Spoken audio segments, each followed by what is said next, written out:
Thanks, Guy. It's definitely a pleasure to be here again for another Dupe 15 meeting. Yeah, and today I'm going to kind of have a fairly focused talk, as much as I can, I guess, where it's going to be focused on the UB3A mechanisms. And to kind of just start with, those of you who've been sitting here for a while, hopefully got a glimpse of the big picture. And this is really the epigenome effect of modifying levels of UB3A in our cell line model, a neuronal cell line model. So I will explain all of these nice circos plots, but just to kind of give you, this is the looking at the forest instead of the trees, I guess. Okay, but I do want to start, I think I'm the only one really to introduce epigenetics, and those of you that have gone to this meeting before, you've probably seen this slide before, but I figure for those that are kind of new to epigenetics, I wanted to do a little refresher. So we define epigenetics as inheritable and reversible modifications to nucleotides or chromosomes that do not change the sequence, but can alter gene expression and eventual phenotypes. And I like to think about these as the layers on top of your DNA code. Okay, so we start with the first layer, which is the simple act of putting a methyl or a CH3 group of DNA methylation onto CG sites in the genome. So this is DNA methylation, and this is the one you guys have heard me talk about a lot, but it really is only one layer of the epigenetic code. The next layer are the histone and the histone modifications. So histones make up the core nucleosomes, which your DNA is wrapped around, and they're not all, though they're represented as spools. There's a lot of changes to how these spools are tightly wrapped into the nucleus as whether that DNA is accessible to transcription or tightly packed and kept out of the way. In addition to the modifications, which are the post-translational modifications that are on these little tails that stick out from all of the histone cores, you can also have variants of histone core members, and we'll be talking about one of those, which is H2AZ. Next layer is chromatin structure. So there's a lot of interest these days. It's kind of gotten revisited in the genome-wide era. A little chromatin loops that can bring a gene at the right place and right time for transcription. And then if you think even higher order organization of this, the three-dimensional spatial organization of where a gene is within the nucleus. And for certain genes, particularly ones that are developmental or involved in tissue-specific functions, location can really matter in the three-dimensional space of the nucleus. And generally, genes, when they become expressed, come out into the sort of hub areas of active transcription, where genes that are tightly packaged and kept out of the way tend to be in the interiors of these chromosomes in the three-dimensional space of the nucleus. And here you can see different chromatin paint probes by fish that you can see different compartments for various chromosomes, even in interphase nuclei where you don't see distinct chromosomes. And last but not least is this whole emerging area of regulatory RNAs. I think about these as both a layer and a player. A layer meaning that they actually can coat chromosomal regions, things like exist on the inactive X chromosome, but they also can be sort of enzymatic functions of bringing proteins to particular regions and modifying things. And what's interesting about this one is that it definitely interacts with all of these other layers, and although I'm talking about each of these as distinct layers, they are interactions, and I'll be talking about some of the interaction between DNA methylation and the histone layer. So I wanted to introduce again H2AZ. So it's a different gene encoding a subunit of the H2A, which is a core protein of the nucleosome. And interestingly, this is, usually in most sort of boring genes in your genome that are expressed all the time, it binds to active gene promoters. It's there as a peak where there's an active promoter and complete demethylation of that promoter. But there's a whole class of genes with inducible expression that are characterized, at least in early life, of having this, instead of promoter H2AZ bound, it's over the gene body. Because this is what I mean with the gene body, is everything from the transcription start site to the end site. And interestingly, there's been an observation that there's an inverse correlation between DNA methylation over the gene body and H2AZ gene body bound. And this seems to be over genes that are inducible in expression. So this started to make a lot of sense for why we were seeing hypo-DNA methylation in Dup15 brain, that there could be something going on with the chromatin. And particularly, we were interested in the modifications of H2AZ because it has this bivalent form. So acetylation at the N terminus is activating like it is for a lot of histone core proteins. But when it's both acetylated and ubiquitinated on the C terminus, it tends to be in this poised state. And so this ubiquitination was there where we made the connection to, well, we and others have made the connection to UB3A because there's another ubiquitin ligase called Ring1B And it's part of this PRC1 complex. So PRC1 and PRC2 are these two chromatin remodeling complexes that regulate developmental genes or polycomb-regulated genes. Ring 1B specifically ubiquitinates H2A, but again, H2AZ is also close enough in sequence to H2A that it also gets ubiquitinated. And so and Ring 1B was found to be a target of UB3A, and in the Angelman mice was shown to have increased Ring 1B. So this is there for the connection when you see UB3A in the nucleus. Again, there can be multiple other nuclear targets, but this seems to be the top candidate for how nuclear UB3A may be reacting with that layer of the histones as well as the DNA methylation.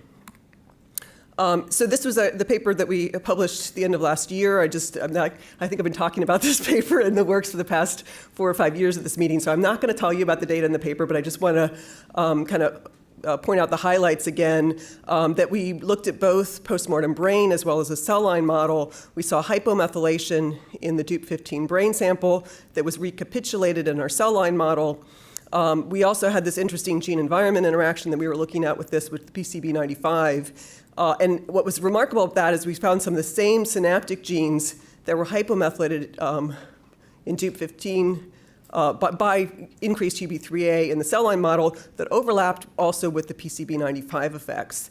And then when we actually looked at the molecular level, PCB95 was affecting the levels of H2AZ, while UB3A was affecting through Ring 1B the lack of sort of ubiquitin on these H2AZ molecules.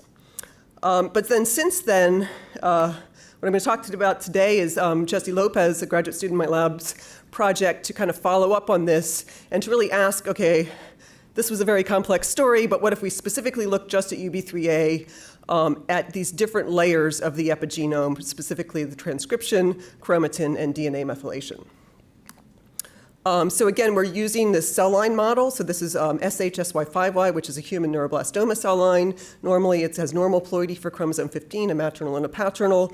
Our collaborators in Japan, Shinichi Horike and Makiko Meguro Horike, previously developed this microcell-mediated transfer. So they took using microcells, they were able to transfer a human chromosome 15 into this cell line. So when we talk about the SH, that's the parental cell line, and the SH15M is this DUP15 model of having an extra maternal chromosome 15. And so the experiment that Jesse then set out to do is to use siRNA to knock down UB3A levels compared to a scrambled siRNA control. This is all fairly short-term cultures of 5 days. And then, well, let me just show you two figures from our previous paper where we used this knockdown approach. That was able to normalize. We saw several genes, again, in the short-term effects that were increased. And here's some of the synaptic genes, including glutamate receptors and GABA receptors and the potassium channel genes that were increased. And then with the UB3A knockdown, we were able to normalize, in some cases, back to normal levels, wild-type levels, for instance, like in GABA receptor beta 3, but other ones that just brought it down. So we were able to rescue some of the transcriptional deficits by knocking down UB3A levels, and also the Ring 1B deficits. So here's the Western blot, here's the UB3A knockdown compared to the SH and SH15M, and here's the Ring 1B that was elevated in the 15M, and that was normalized, sorry, it was reduced in 15M, and that was normalized with the knockdown. But interestingly, we weren't able to completely rescue the global hypomethylation. So this is the just global percent methylation across all the CpGs in the genome that was, again, decreased in the DUP15. And although we got a trend for increase in actually both the parental and the 15M cells, that was not a significant increase. But we wanted to sort of follow up on this in more detail. It looks like there's some genes changing in there, so what are the genes genome-wide that may be altered in the system? So here's the sort of strategy that Jesse took. He had the SH versus the SH15M cells with either siRNA or the controlled scrambled siRNA, so either UB3A or control. And then he looked at really what amounted to 4 different layers. We've got the methylome, which is detected by whole genome bisulfite sequencing, the transcriptome measured by RNA-seq, and then really kind of 2 levels of the chromatin. One is where is H2AZ binding by ChIP-seq, and then where are the active promoters detected by H3K4 trimethyl marks. So seems simple, but it was actually 4 different culture conditions, or 4 different comparisons, and 4 different layers. So these experiments tend to get complex fast. But okay, here's the results of the knockdown by Western to show you, and these are the 4 comparisons that we're making. So there's a knockdown of UB3A. So again, first of all, there's an increase in the 15M cells compared to the parental cells. Again, not at the copy number level, it's about 1.3. I'll show you in a minute the fold changes. Knocking down was actually very good, almost too good in these cases. Let me show you here what the Western blots are quantitated as. So the 15M effect, which is basically the comparison of the 15M SH cells to the parental cell line, was 1.3x UB3A, increased levels of UB3A. But these other 3 comparisons were all knockdown. So a knockdown down to 10% of the original levels in the parental cell line is this KD-SH. The KD-15M is knocked down in the 15M cells. That brought it down to 20% of the wild type levels. And then what we called the chromosome 15M minus, which is essentially a comparison of the knockdown in the 15M compared back to the wild type. And I guess in theory this would be even, but again the knockdown was so efficient we actually were knocking it down below the levels of what you normally have. So this one is, you can just think about it as 0.3x of UB3A levels.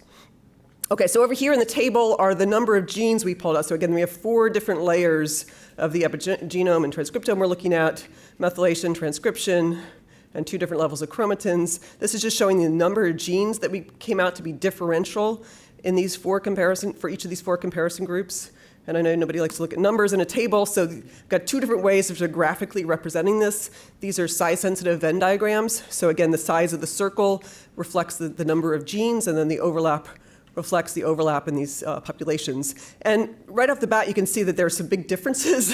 I mean, all of these are modifying UB3A in some level, but, and you can see that the methylation, the DMR blue circle here, was one of the bigger circles in most of these comparisons, although when you get down here to the knocking down UB3A and just the parental SH cell line, we saw a huge effect on the K4ME3. These are the active promoter marks, and these all became increased.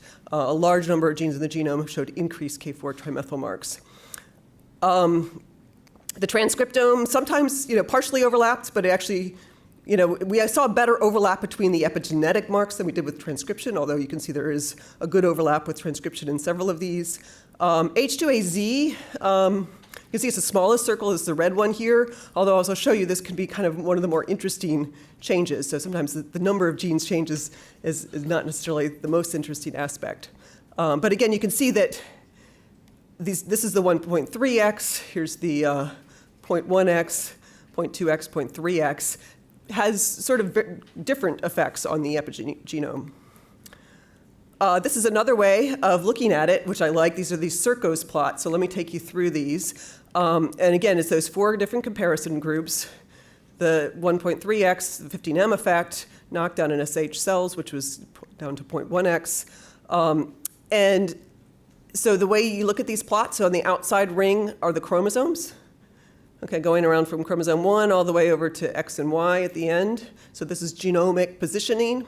Every time you see a hatch on this next outside ring for DMR, that's a place where we found a differential methylation region. Red means higher in this condition, blue means lower. So you can see the changes going on there. The next one is RNA, so these are transcripts that changed in the chromosome position. The next one is K4 trimethyl, so these are those active promoter marks, and you can see those. And then the inside ring is the H2AZ positioning. And so hopefully what you can see is they're not all the same distribution. We see some, kind of whopping differences. Again, that kind of came out in those size-sensitive diagrams. This is the H3K4, K4 trimethyl marks that really was a whopping effect by knocking down UB3A in the parental SH cell line. But you can see H2AZ, by comparison, is not that affected compared to really saw the biggest H2AZ effect with the 15M, the increased UB3A. Generally, again, methylation was true for all of them, even more so than transcript levels. So I think the main points you want to make here, this is like looking at the forest, they're big impacts with all these conditions, but they're not all the same in these different knockdowns. Okay, so what about the genes that are actually that we found that were in these gene lists? What are they enriched for? So first I'm going to talk about the methylation marks. And again, here are the 4 different comparison groups. And again, for the methylation, they were fairly uniform. We saw a few differences in a couple of them. But on the whole, we saw DNA binding activities, regulation of gene expression. So a lot of things, cell metabolism goes on in the nucleus, RNA metabolism, DNA binding. We also are looking at phenotypes and pathways. So you can see abnormal brain morphology came out, phosphatase regulation, metabolism. Some of the human traits that came out were these, broad face, waddling gait, immune system phenotype. And again, so there are a few outliers, or the knockdown of 15M, we started to see some oxidoreductase activity and some signal transduction pathways that didn't come out in the other ones. Chromatin came out in the 15M effect, and axon terminus. What about expression? I mean, this actually looks a little less impressive, even though we found a lot of gene transcripts that changed not as many categories. And again, here you can see the outlier is really the 15M effect. The increased expression of UB3A had very different categories than the other 3 comparison groups. And but interestingly, in that category, we got gliogenesis, neurogenesis, receptor activity, oxidoreductase activity, and the phenotypes of growth retardation. And also non-canonical Wnt pathway came out of that. Whereas in these other categories, we saw translation, imprinting, I'm going to get more into that in a minute, excitatory synapse, ATPase regulation. Okay, so now we're looking at the promoter marks of H3K4 trimethyl. So this is the post-translational modification, showed in active promoters. And here, actually, one of them didn't have enough so the knockdown in 15M cells were not enough genes to come up significant. Oh, I guess I should explain this. This is a heat map of log 10 p-values, so red is the higher significance. Any color was a significant p-value, but the red is the most significant. But here, again, you can see there's a fallout of the knockdown in the 15M cells is very different. And again, you remember that was the one that had the huge effect on the K4 trimethyl. So that's interesting. And I think almost half the genes in the genome were affected by this. And these were interesting things involved in chromatin, like the PRC1 complex itself. I think epigenetic regulation of gene expression, translation. Yeah, a lot of, again, there's so many genes, RNA Pol2. So lots of genes were affected in this condition. In the 15M and 15M minus, again, a lot of DNA, transcriptional regulation. We also got up the phenotype of embryonic morphogenesis, and again, chromatin came up again. But I think potentially the most interesting was that smallest circle on those Venn diagrams was the H2AZ binding. And although there were a lot fewer genes affected, these really lit up very interesting pathways. And it's almost made some more significant when you have fewer genes. Usually if you don't have many genes, you're unlikely to find significant Go terms come out just because of the numbers. But here, and again, there were only 2 conditions where we did have significant Go terms. And that was the 15M effect here, and then the knockdown within the parental cell line of UB3A. But I want to point out that there are only 406 genes on this list, but it pulled out autism spectrum disorders, as well as phenotypes involved in energy expenditure. So we got like diet-induced obesity, energy expenditure. So interesting phenotypes there. We got ubiquitin-specific protease activity, protease activity down here as well. So again, this is really cytokines as well. Could be from those glial cells, I don't know. Although these are a single cell line, so I don't know what. But again, the dysregulation of some of these cytokine productions could be interesting in light of this. But again, very interesting genes that came out from this, from the repositioning of the H2AZ with the 15M effect. And what was surprising but really cool was that we knocked down UB3A in the SH cells. There were only 24 genes, but it lit up imprinting. So imprinting and fetal growth retardation, which is also related to some of the imprinted genes. So that was an interesting finding to come out. I'm going to show you some examples of other imprinted genes. And again, I was, raised on imprinted genes, and we tend to think about, the imprinted genes within one locus as sort of feedback on each other, but not so much thinking about how one imprinted gene may be affecting imprinted genes on other loci. But it's coming out in other literature, Cancer and Development, or talking about imprinted gene networks, and that's, I think, what we're seeing here. Here's IGF-2, which is your classic imprinted gene expressed from the paternal chromosome. Here's the DMR we found, the differentially methylated region. This is so here red is the effect. This is a knockdown of UB3A in red. Black is the average, and blue is the scrambled control. And you can see we saw a big increase in RNA expression, a change in the K4 trimethyl mark over the promoter of this fairly small gene, and that here's that whopping effect on the H2AZ that really shifted towards the gene body of IGF-2. Similar thing going on with GNAS, another imprinted gene on a different chromosome. There were a bunch of DMRs that came up. Here's a change to RNA. In the red, you can see an increase. In the red here, you can see the K4 trimethyl increase, and then the gene body was a little bit more subtle, but kind of spread throughout the whole gene. But yeah, this was unexpected. We weren't really, but I was looking at the list of genes saying there's a lot of imprinted genes here. And so here's two more examples of this other chromosomal locus. These are both on the chromosome 14 locus, showing, again, very similar layers, all 4 layers affected. And here's where we sort of asked, statistically, are we enriching for imprinted genes in these gene lists? And definitely for all 4 of the culture conditions for the DMRs, the DNA methylation differences, there was a significant enrichment in imprinted genes. So we took the list of 234 sort of known imprinted genes and did the Fisher's exact test. And all 4 of the conditions showed DMRs were significantly enriched for imprinted genes, and also H3K4 in the 15M effect, and then the H2AZ in the knockdown of UB3A in the SH cells was affected.